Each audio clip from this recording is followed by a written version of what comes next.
Muchas gracias, señor presidente. Señor presidente, señorías, voy a contarles una historia que tiene dos actores principales y dos secundarios de gran relieve.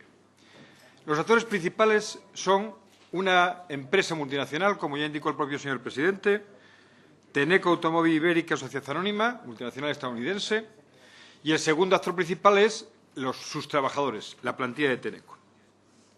Tiene dos secundarios esta historia para entenderla de gran importancia: la reforma laboral y la política industrial del Gobierno. Y empiezo por los actores, por los protagonistas. Esta es una empresa que trabaja en ámbitos globales con el objetivo de ser lo más eficiente desde el punto de vista de la rentabilidad. Es una empresa que se ha aprovechado, dicho sea en el mejor sentido de la palabra, de los incentivos para las implantaciones industriales que los diferentes gobiernos de España pusieron en marcha. Se ha también acogido todos aquellos incentivos que le han posibilitado mejorar su I+D+I, mejorar sus instalaciones cada vez que existía una línea de este tipo. Como consecuencia de ello, en España, la empresa Tenneco tiene tres plantas, una en Valencia, una en el País Vasco y otra en Asturias, en este caso en Gijón. En el caso de Gijón, es una empresa en el ámbito de la automoción, como es el conjunto de esta multinacional, concretamente amortiguadores, con el 100% de su producción destinada a la exportación. Presentado el primer actor principal. Vamos con el segundo, la plantilla. Esta es una plantilla que desde hace 6 años, desde que empieza la crisis, creyó y puso en práctica todas aquellas demandas que se venían haciendo para asegurar el mantenimiento de las empresas en nuestro país. Se dijo que era necesaria más flexibilidad y accedió la plantilla a ello. Los trabajadores llevan los últimos 5 años con ERES, con todo lo que eso implica de pérdida de dinero y prestaciones sociales, especialmente en un momento como ahora, que pueden quedar despedidos, desempleados. Les dijeron que era necesario un ajuste salarial, que ganaban demasiado, que la empresa necesitaba más rentabilidad y que si no disminuían su salario tendrían que intervenir en el ámbito del empleo. Y todos los trabajadores que estaban fuera de convenio aceptaron disminuir un 8% su salario, a lo largo nada menos que de 5 meses. Y se les dijo que debían cumplir una serie de parámetros, que eran trabajadores, pero que dentro de los parámetros de la propia empresa era necesario ser seguros. En accidentes están en objetivos. Que era necesario además que estuvieran muy altos índices de calidad. Y consiguieron que el número de amortiguadores defectuosos en cliente por millón de unidades fuera exclusivamente 9. 9 amortiguadores por cada millón producido solamente tienen problemas, con lo que consiguieron el mejor índice europeo de calidad. Y creyeron que había que ser eficientes, como le pedía la empresa, en producción, y mejoraron la producción este año en concreto el 9% respecto al año pasado.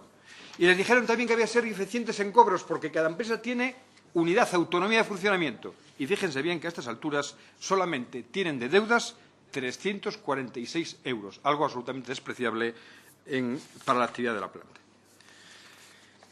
Bueno, y con todo eso, con la respuesta que da la plantilla a la empresa, ¿con qué se encuentran? Se encuentran que la planta de Gijón, que había quedado cerrada por vacaciones entre el 26 de julio hasta el 16 de agosto, porque también adaptaron sus vacaciones a las necesidades de la empresa, en ese periodo la empresa retira todo el stock de amortiguadores de recambio que tenía en almacén.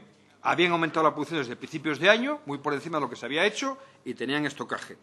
Y cuando llegan el 5 de septiembre, se enteran que todo aquello había sido para preparar el cierre, ya que les anuncian el cese de la actividad de la planta de Gijón en el primer trimestre del año 2014. Estos dos actores principales hubieran podido llegar a este desenlace sin dos actores secundarios en todo este proceso. No, señorías, en nuestro juicio, el juicio del Grupo Parlamentario Socialista, no. Primer secundario fundamental, la reforma laboral. La reforma laboral del 2012 incrementó la discrecionalidad empresarial para el despido, fundamentalmente el despido colectivo, al dar una nueva redacción a la causa económica de despido. Fíjese bien, se pasó de relacionar la disminución de ingresos en una empresa que podía justificar despidos, porque fueran un síntoma de riesgos para la habilidad futura de la empresa. Y se quitó esto y se aisló la disminución de ingresos respecto a las causas o efectos que podía tener en el futuro, de forma que basta con que se produzca la disminución de ingresos durante un determinado periodo para que se justifique el despido colectivo de una plantilla. Ya no se justifica el cierre por la suma de causa, situación económica y razonabilidad de la medida extinta, es decir, esta disminución en qué puede afectar la viabilidad, sino exclusivamente en que haya una situación de pérdida económica durante un tiempo. En segundo lugar, la reforma pretendía, esta reforma laboral del 2012, ofrecer más flexibilidad con abaratamiento del despido en el caso de los indefinidos y más flexibilidad interna, modificando condiciones de trabajo, incluso el descuelgue de convenios, para reducir los despidos. Con ello se trataba que el resultado era que la temporalidad fuera un elemento y la propia flexibilidad que sirviera para aumentar o sostener el empleo. El resultado es completamente diferente. La temporalidad solo baja porque baja el empleo de menos cualificación, los temporales de construcción, sobreviviendo y no siempre los contratos indefinidos de los más cualificados y que se hace uso acumulado y no alternativo de la flexibilidad interna.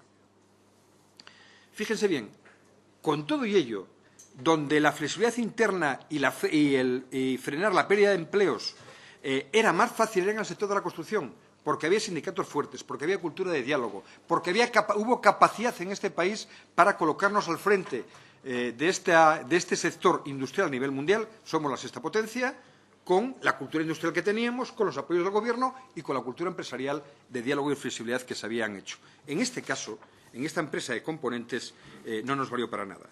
La reforma laboral se convirtió efectivamente en una auténtica arma de destrucción masiva, en este caso de empleos, porque favorece el cierre de empresas en cuanto ahora, como se ve, el despido es más fácil y barato. Y porque los cambios introducidos en la reforma, que más daño están haciendo para el mantenimiento del empleo, es el hecho de haber suprimido la autorización de la autoridad laboral competente. Al no ser necesario esta autorización, queda en manos de la pura negociación entre sindicatos, entre trabajadores y los propios empresarios. Y en caso de no haber acuerdo, lo que prima es exclusivamente la decisión empresarial, como en este caso. Voy acabando, señor presidente. Acabo con el último actor secundario, pero también muy importante, la política industrial. La política industrial, la del automóvil y la general del Gobierno. Miren, les decía, estamos en el sector industrial en que España es el sexto líder mundial en construcción automovilística. Pero es más, hay algunos otros datos que tenemos que poner encima de la mesa. Este sector aporta casi el 10% del PIB a nuestro país y representa además el 9% de la población activa directa e indirecta y el 18% del total de las exportaciones de España. Por tanto, estamos ante un elemento, un sector empresarial estratégico, sin ningún tipo de duda. Porque es que además de la exportación, favorece la internacionalización de nuestra economía, la mayor innovación de la misma y una mayor productividad. Y esta industria del automóvil, lo que se desarrolló y adquirió toda su vitalidad, fíjense bien, con una cosa que no pasó en ningún sector industrial de nuestro país. En 6 años que llevamos de crisis, no hay ningún sector industrial en España que no haya perdido ninguna de sus grandes empresas. Y en el sector del automóvil, España en 6 años de crisis no ha perdido ninguna de sus grandes empresas automovilísticas. Por eso es muy importante mantener lo que son las industrias de componentes. La industria de componentes es la industria que da un anclaje más firme a la empresa general de construcción automovilística de nuestro país. Y esta es una de ellas. Curiosamente, debía intervenir el Gobierno desde el punto de vista de que el 100% de su producción va al exterior. No vende nada en nuestro país la industria automovilística. Pero ¿saben una cosa? Resulta que los amortiguadores para la industria automovilística española vienen fundamentalmente de fuera. Y los nuestros se van al exterior. ¿Pero saben por qué se produce este elemento que es básicamente un tema de deslocalización?